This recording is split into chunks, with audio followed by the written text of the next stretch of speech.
All right, I'm Coach Chad Frigon with the Liberty Blue Jays, and I just want to thank you guys for coming to our press conference this morning. I'd like to open up for some questions about our team this year. Yes.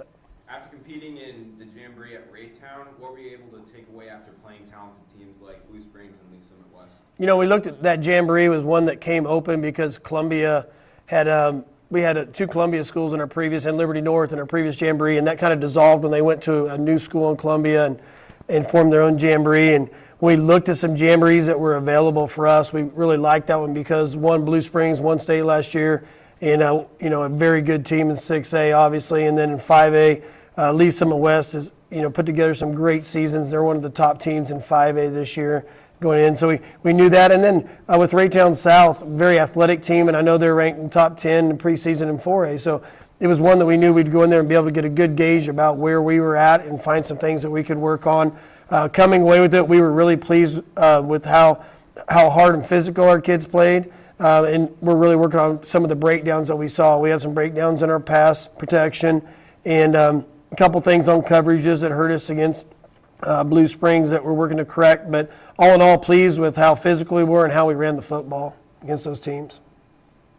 Yes? Looking at the quarterback battle between AJ and Brock, how does that look to shape up this year? Well, they've had a great summer competing. Both of them, Brock had a ton of experience, and Brock is a great manager in terms of the game and did that for us last year. And this year, coming in with AJ Cambrick, who moved to our school this past summer, they split reps this summer. They've had a really good race coming in. This last week at the Jamboree, they split reps, and going in this week, AJ Cambrick is going to start as our quarterback this week. And it's going to be a week-to-week thing because they're very competitive, and it's been one of those things where they've definitely made each other better. And it's one of those where competition is good, and it's helped elevate both of their play. And it's great when you can have that at some of the positions. We've had that similar situation in our running back position also this year, and some of our receiver sets. So competition's a great thing in high school football and getting kids to reach their potential. Yes? I'm going to talk a little bit about who you guys are going to be playing for your opening week. Right, we played the Winnetonka Griffins, and we opened with them last year as well. It was a really good game. If you go back and look at that game, it was real tight until the fourth quarter. And we're expecting them to be an outstanding opponent, and they have a great team coming back with several talented players, ones that have committed to University of Iowa for one of their running backs. Another one has several offers. And just talented kids across the board. I know they're ranked in the top 10 in the Metro in some polls, and they're going to be a great opponent for us on Friday night. We can see where we're going to be at, what we need to compete as we go through our conference later on. So one of those non-conference opponents that we're really excited to play. And opening on Metro Sports will be another kind of added benefit. It's we're at North Kansas City High School. It's just an outstanding place to play with their stadium they have down there and the environment, and the fans are right down next to the field. And it's going to be an exciting time for our team and our community to be able to play down there. Yes? What similarities do you see between Liberty and Winnetonka as a football team? Well, you look at some of the things, they fly to the ball a lot like our defense flies to the ball. And this year I feel like our defense is maybe all in all faster than we've been, maybe not quite as big as we've been in the past, but we're pretty fast. And I see that in their defense when we watch. They run a different scheme. They run a 3-3 scheme. We're a 4-3. But there's some similarities in how physical and how they fly to the football in there with that. They also, running back-wise, have two very physical running backs that, big guys that can run the ball and that are fast. And same time, David Graves has been, a kid for us that's had 1,500 yards as sophomore and junior year and runs the ball very physical. And then we're excited about Devin Bryant, a kid that as a sophomore was really good on JV last year and has had a great offseason. We're excited about him coming in his junior year. So I think both of those teams, the running game should be a strong suit with them. Yes? If you had to pick one concern that you have for the season, what would that be? My biggest concern right now with us going into our season is just finding those little spots and that we've struggled with in the past and be able to get better with them. And when we've kind of had some up and down times last year, it's been because we've become one-dimensional in our offensive scheme specifically. And I'm hoping that we can take a balanced run-pass ratio, be able to keep people honest as we go through our season. In the past few years, we have found things we're good at and got zeroed in on them. And obviously because that's what we felt we could hang our hat on. And I'm hoping throughout this entire year that we can become more, a little more diverse in what we do offensively. And then with our defense, just continuing to get better each week for some of these high-power offenses we're going to play in Columbia Rockbridge and Rockhurst and Blue Springs.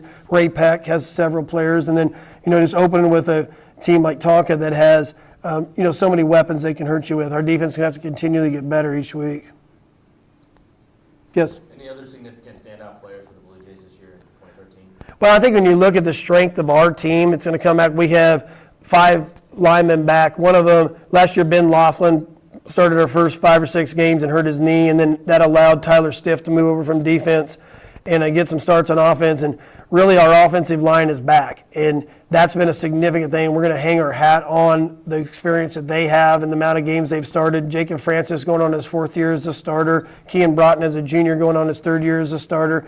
So a lot of different starts in there. And then, also throughout this summer, we've had some players that we feel on that offensive line that filled in and did some things, like Coleman Howard, a 6'2", 250 junior that really has worked hard this offseason and has got himself so he's in a position he could be on the field and do some things.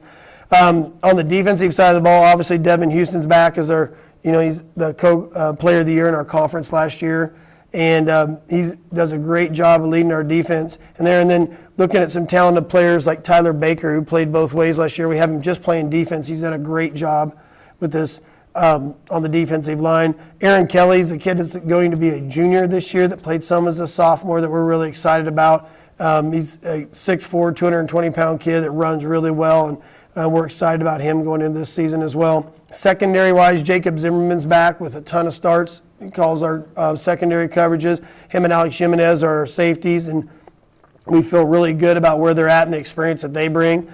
And then another concern coming into this year was our corners, because we graduated 2 corners and went on to play college football with Eric Greeley and Matthew Zombo graduating. And this year we moved a couple kids around. Irvin Leonard from receiver out to corner, and then Kellen Turner from outside linebacker out to corner. And they've done a really nice job learning that new position. And they're both great athletes and great kids and have really adjusted to that and helped our team.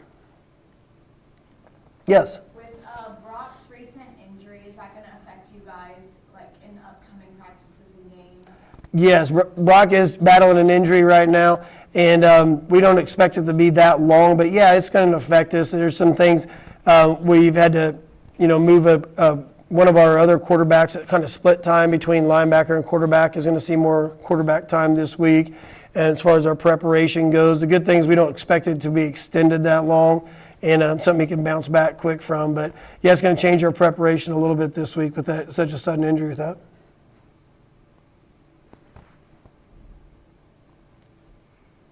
Yes.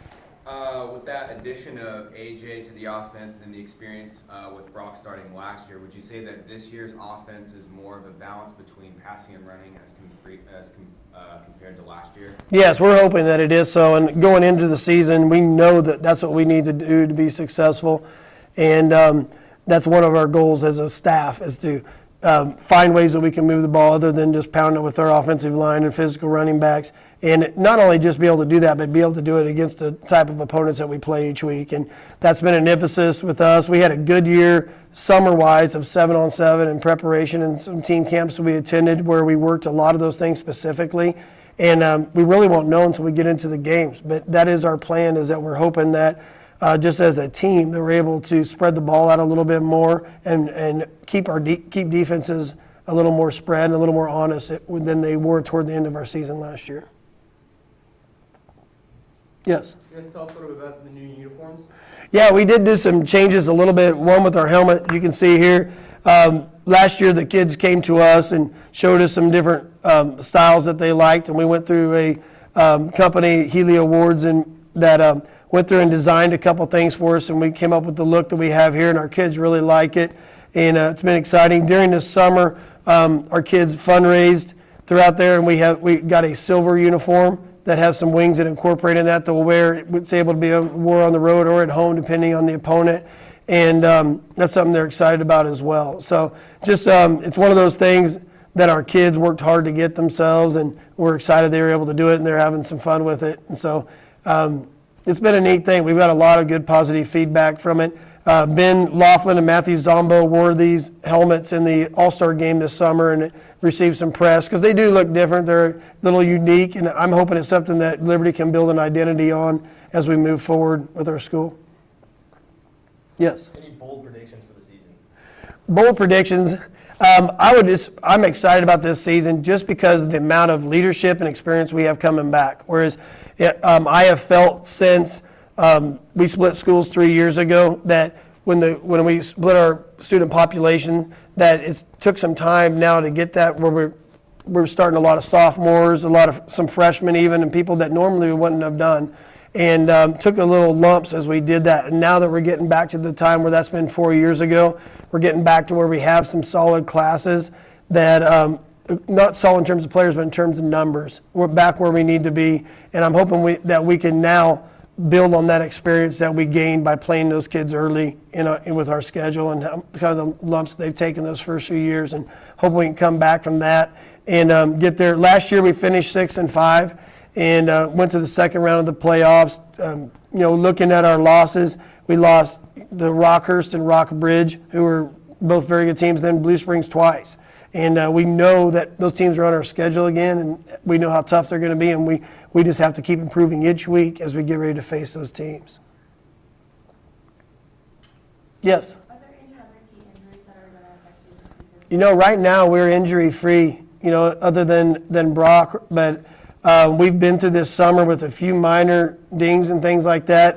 Josh Blocklinger, one of our offensive linemen, had shoulder surgery as soon as the season went over. And as far as with him, he rehabbed all year in his back and performing well, but he didn't really do that until two-a-day started. So we're excited with where we're at right now.